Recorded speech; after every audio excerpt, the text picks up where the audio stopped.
Je pense, donc je suis. Vous connaissez cette formule de Descartes? Que dit-il? Selon Descartes, une chose qui pense est une chose qui doute, qui conçoit, qui entend, qui affirme, qui nie, qui veut, qui ne veut pas. Et il ajoute, une chose qui pense est une chose qui imagine aussi et qui sent.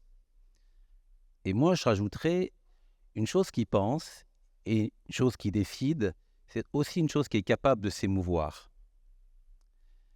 Descartes a mis en évidence les facultés extraordinaires de la raison. Selon lui, l'émotion, autrefois associée à la passion, est quelque chose qui doit être contrecarré ou piloté. L'émotion est un perturbateur de la prise de décision, quelque chose qui nous dérange, quelque chose qui nous fait faire n'importe quoi, qui nous empêche de réfléchir, quelque chose que nous devons contrôler pour prendre des décisions rationnelles et efficaces. Beaucoup de gens pensent comme cela encore aujourd'hui. Mais les choses sont en train de changer. De nombreux travaux de recherche ont notamment mis en évidence que l'émotion est utile à la décision. Cette prise de conscience, on la doit notamment à ce que les historiens ont appelé le tournant émotionnel, un extraordinaire engouement autour de l'émotion qui a débuté dans les années 90 et qui s'est amplifié depuis.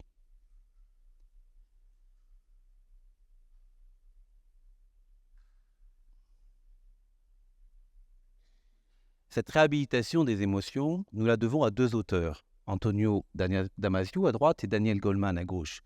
Damasio est un neurologue. Il a écrit un ouvrage extraordinaire en 1994 intitulé « L'erreur de Descartes, la raison des émotions ». Ouvrage qui a eu un impact extraordinaire. Daniel Goleman est un psychologue. Vous le connaissez sans doute pour ses travaux sur l'intelligence émotionnelle, cette faculté remarquable que nous avons de comprendre nos propres émotions ainsi que celles d'autrui. Et puis, le tournant émotionnel a aussi concerné les économistes. Ce qui est assez surprenant parce que l'économie est la discipline dans laquelle la rationalité des acteurs est la plus forte. En fait, les économistes ont une vision du processus de décision qui est très particulière, qui est très originale. Et pour ma part, j'aime bien l'analogie que les psychologues utilisent pour la représenter, même si vous allez voir, elle est plutôt impertinente. Cette analogie, elle est aussi issue de la série Star Trek, que beaucoup d'entre vous connaissent. Dans la série raconte les péripéties des membres de l'équipage de l'Enterprise qui parcourent l'univers, et à son bord, deux protagonistes dirigent le vaisseau. Tout d'abord, à gauche, vous avez le capitaine Kirk, qui est un humain, qui est sanguin, qui est vif, qui est malin, qui est spontané. Et puis, vous avez aussi Mr. Spock, qui, lui, n'est pas humain, qui vient de la planète Vulcain, et qui est décrit dans la série comme très calme, comme très calculateur. Mr. Spock a une mémoire prodigieuse, et pour l'anecdote, il est capable de se télétransporter. Et chose importante pour nous, il est complètement dépourvu d'émotions. Ce qui fait que si vous deviez retenir l'un de ces personnages pour choisir, pour identifier celui qui est l'homme économique, celui qui calcule dans les modèles mathématiques des économistes, qui prend des décisions, eh bien vous devriez choisir et retenir Mr. Spock et non le capitaine Kirk, le vulcanien, plutôt que l'humain. Alors, ça m'amène à, évidemment, essayer de comprendre à quoi sert l'émotion, en quoi peut-être être utile, à quoi sert-elle en fin de compte. Le premier élément à retenir, c'est que comme le rappelle la racine latine du mot émotion, émovere, l'émotion est quelque chose qui nous met en mouvement. L'émotion, elle nous force à agir, elle nous pousse à intervenir. L'émotion a notamment une rapidité, une spontanéité que la raison n'a pas et qui est extrêmement utile, notamment dans des situations d'urgence. Par exemple, si vous êtes en présence d'incendie ou si on vous agresse. Ensuite, l'émotion a un rôle aussi très important lorsqu'on est en phase d'indécision. Sans émotion, l'individu rationnel décrit par les économistes serait incapable de choisir. Il pourrait bien ressembler à l'âne de Buridan que vous voyez, incapable de choisir entre deux bottes de foin et qui finit par mourir de faim d'indécision. Deuxième aspect important de l'émotion nous permet de communiquer avec autrui. Par exemple, lorsque vous négociez, vous allez montrer votre mécontentement, votre surprise, votre colère via les expressions de votre visage. En général, nous le faisons de façon spontanée, sans intention préalable. Mais on peut aussi concevoir une utilisation stratégique des émotions. Par exemple, à gauche, Winston Churchill, qui était très connu pour ses colères intempestives, qui avait pour objectif d'impressionner ceux et celles avec qui il négociait. Et aujourd'hui encore, un homme comme Vladimir Poutine n'hésite pas à utiliser l'émotion.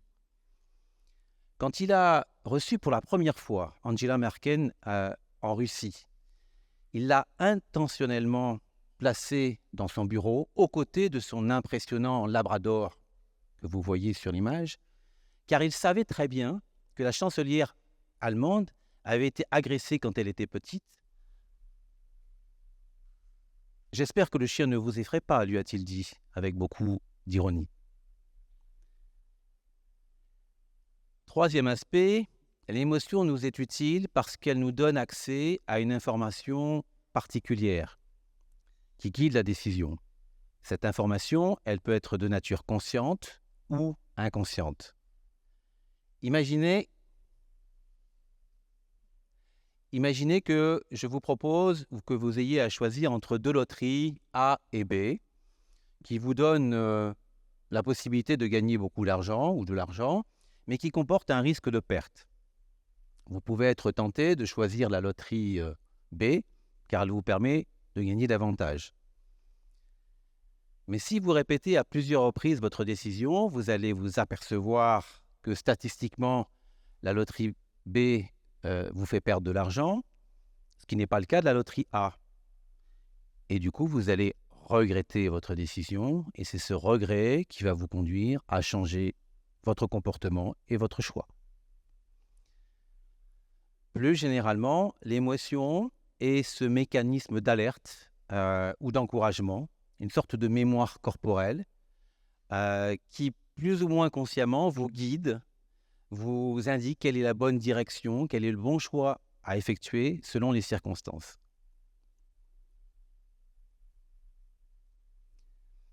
Quatrième élément important dans la décision, l'émotion joue lorsque l'on a à prendre des décisions morales ou éthiques. Et on peut l'illustrer à partir de ce qu'on appelle le dilemme du tramway. Le dilemme du tramway est une expérience à laquelle je vous invite à participer. Mettez-vous à la place de cette aiguillère qui apparaît sur l'image en haut. Vous voyez arriver un tramway à toute allure qui va venir écraser les 5 personnes qui sont ligotées sur la voie. Vous avez la possibilité de détourner le tramway sur une voie où il n'y a qu'une seule personne. Le faites-vous? Autrement dit, considérez-vous que vous avez moralement le droit de détourner le tramway? Question extrêmement difficile, à laquelle cependant, une grande majorité des répondants répondent oui. Avec comme justification le fait qu'il est préférable de sacrifier une personne plutôt et d'en sauver 5 plutôt que de ne rien faire. Mettez-vous cependant maintenant dans une situation similaire, mais différente. Vous êtes maintenant sur le pont. Vous voyez arriver le tramway qui va venir écraser les 5 personnes qui sont sur la voie. Vous avez la possibilité de pousser le gros bonhomme qui est sur le pont, car vous savez avec certitude que sa masse sera suffisante pour stopper net le tramway.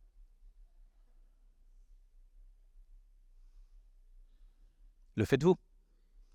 Considérez-vous que vous avez moralement le droit de pousser l'homme énorme depuis le pont?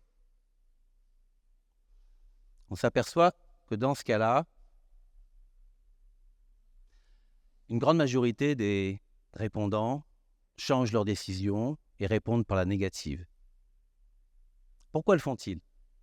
Eh bien, sur le plan neurologique, on a pu montrer que dans le cas de l'aiguilleur, c'est la partie pensante de votre cerveau qui est active.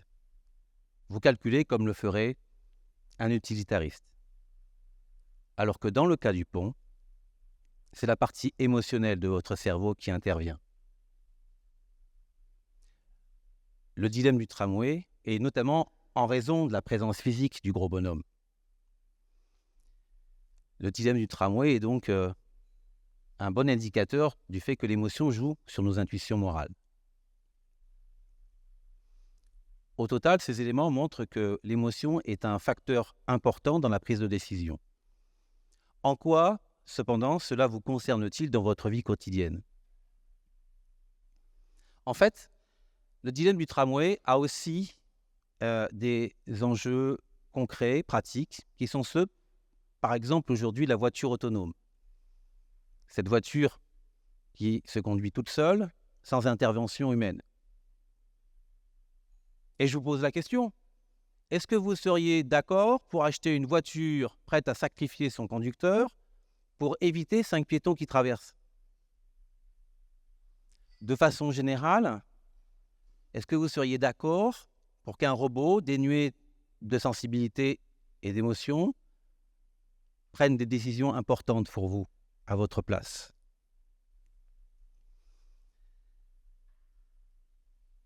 On sait aujourd'hui que l'intelligence artificielle est capable de mieux faire que l'humain dans la détection de maladies comme le cancer ou l'Alzheimer. Pour autant, est-ce que vous seriez d'accord pour qu'un robot vous juge pour un délit que vous avez commis? Est-ce que vous seriez d'accord pour que le comportement de vos enfants soit surveillé, évalué en classe via ce qu'on appelle la reconnaissance faciale de leurs émotions? Qu'un enseignant puisse savoir s'ils s'ennuient, s'ils sont éveillés ou éventuellement concernés par toute autre chose.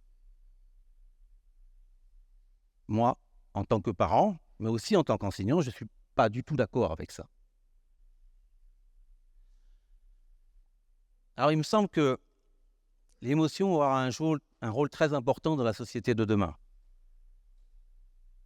Parce qu'elle est partie prenante de la décision, parce qu'elle est efficace, qu'elle peut être utile, et qu'à défaut d'être rationnelle, elle est très souvent raisonnable. C'est la raison pour laquelle je plaide pour une réhabilitation des émotions dans la société. Et pour finir, ce que j'aimerais vous dire, c'est que lorsque vous avez des décisions importantes pour vous, écoutez et faites confiance à vos émotions. Parce qu'en fait, je suis ému, donc je suis, et c'est moi qui décide.